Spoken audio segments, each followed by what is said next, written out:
You're a very generous man, Katt. You're the sole sponsor of Melba Moore getting a star on the Hollywood Walk of Fame. You did all that on your own. Why?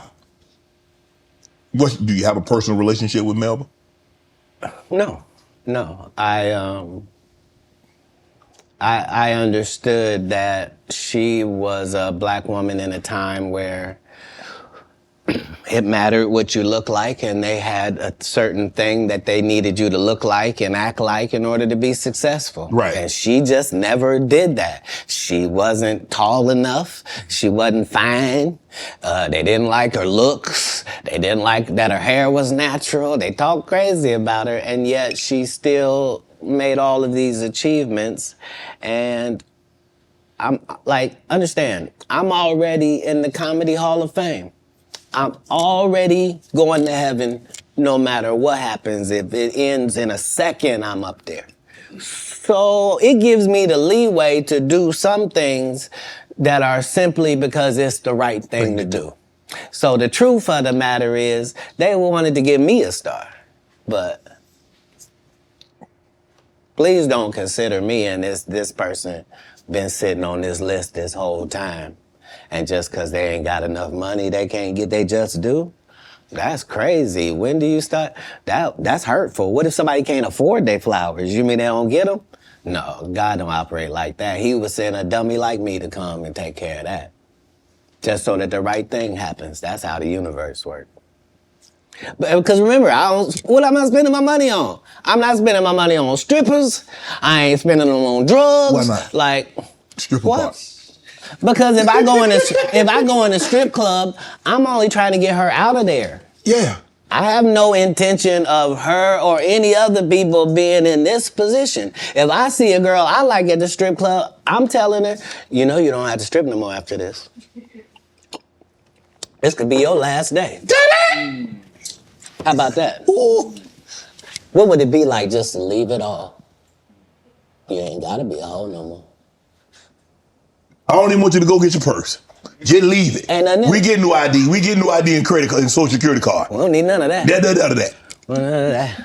You This life don't look good on you. Yeah, shit. You don't even look like a drug addict. Got me thinking, Katt. Right. You hear these athletes talking about, yeah, we was out there tricking. What? Why? You're part of the problem. You're part of the problem. Stop paying people that you don't have no respect for. It sets it up bad for us. We got women out here can't find a man because they acting like him. You are alpha. Now the alphas all want these subservient husbands. You can't have one. No. That ain't gonna happen. It ain't gonna happen. Sorry about that. Okay, go ahead. Boy, you done got me canceled how many times in this program? Where's the camera? I didn't write nothing I said tonight. It's all been on these cue cards, and I'm just gonna keep reading them. Ask your next question. You adopted 7 kids. Why? That's a lot of kids for a man that's as busy as you are, travels as much as you do, on the road as much as you are, spend a lot of time, because you have to spend a lot. I mean, it's not easy. I mean, maybe it comes so natural to you to put pen to paper and to write things down and be able to go out there and perform a set. But that's a lot of responsibility, Katt. Right. But if there was a God, what would he think about you if you did that? I'm saying let's say, for example, that God is real. Yes. Okay? And let's say he be looking at what you do. Yes. What would he say if you did that? He said, that Katt, that's a very kind gesture. That's very generous of you. My whole life, since I was telling you when I was young and they was asking me what I wanted to be, and nothing I wanted to be was what I wanted to be, God's friend. That's a weird thing if you're an atheist. If you're an atheist, I didn't even say nothing. But if you believe in God and I tell you that I wanted to be God's friend and I wanted to even go to Hollywood and still be God's friend, if I told you that that was my aim, you can understand where I'm at. Like, I promise you, no jealousy, no bitterness, no, none of that. I got exactly what I was trying to get. I haven't been shorted in any way. I mean, 7, 8 kids, single. You gonna get married? You remember the conversation where it was me? Yes. And I didn't know what was gonna happen to my 2 little brothers, and Yes. they was just gonna be out there? Yes. So when it come full circle, and I'm one of the richest men that ever lived, and I don't mean, please don't look at my net worth. I saw my net worth. I had that on me. I don't even. I swear to God.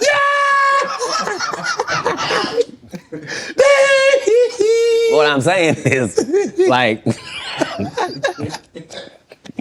I'm saying my net worth is less than my last Netflix deal. You understand what I'm telling you? Make it make sense. But I'm fine. Jesus was poor. Jesus ain't had nothing. So why don't we be mad you say I don't have nothing? They had the amenities they had back then, okay? Say it again? We got different amenities now. Not more than gold. Gold was the amenity of that time. We still got gold. Gold still run it. They have the Rolls Royce. They got you could buy a ass. That's what they call it in the biblical time. They were cheap.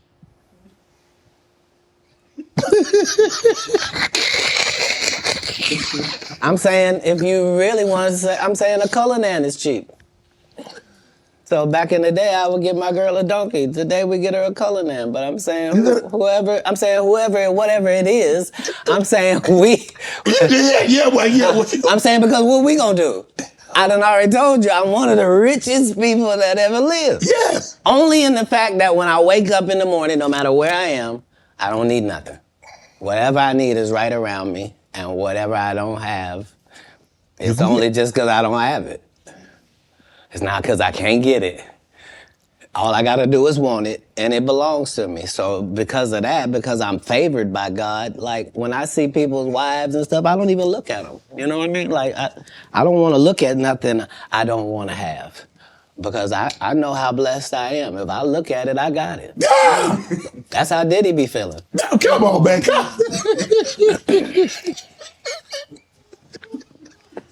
So you're not supposed to look at anything that you don't want. Not me personally, just because God has given me literally everything I ever even pump faked like I want. And that's the whole thing. That's the whole thing, is I don't have a type of woman. Every woman that I ever had as a type, I ended up getting her. Now she's not the type anymore. Now I understand that every woman is a one of one. Like, you can't really have types. Mm-hmm. What? Because see how you tried to ask me something about marriage? But then I ain't say nothing about no marriage. Yeah, you did. When you rewind the tape, you let it out. You was like, so you ever gonna get married? And then you took it back. It's okay. It's okay. I wasn't on the photographic memory. Are you? I'm not against it. Like, most people that are not married is because they're afraid of commitment. It's not that like that for me. It's just the whole time I wanted to be married, I had kids, so I had to try to fill my wife's place before she got there. So I'm already got kids without a mother, but so now I got to be doing laundry. I'm washing dishes. I'm reading stories. I'm having to nurture. I'm having to do all of this, and I got to the point where I didn't need the wife. I'm doing it, and we're doing it, and I'm not replacing a woman in their lives. I'm letting them see that that's just the only thing that we don't have. And it was easier for me to do that, because you have to understand that all of the kids I'm raising at this point, they have fathers. You see? They have a mother. You see? I'm a different person. I'm raising you. And so that needs to be done with the other respect for the others that put work in as well. So yeah, I never had a problem getting married. What's one of the one things you try to teach your kids? I don't teach anybody anything that's over 18. I've done the work I was going to do. But as kids, I really just tried to teach the things that can't be bought, your integrity, trying to live your life in a way that you yourself could be proud of if you had to look back on it. And I didn't do very good at leading by example, but behind the scenes, that's never what I was pushing. They understood that because of my stance, there was a certain thing that would come my way. And so accountability and responsibility is part of what you're teaching, is that, you know, even if you're doing the greatest thing in the world, there's this thing called no good deed goes unpunished.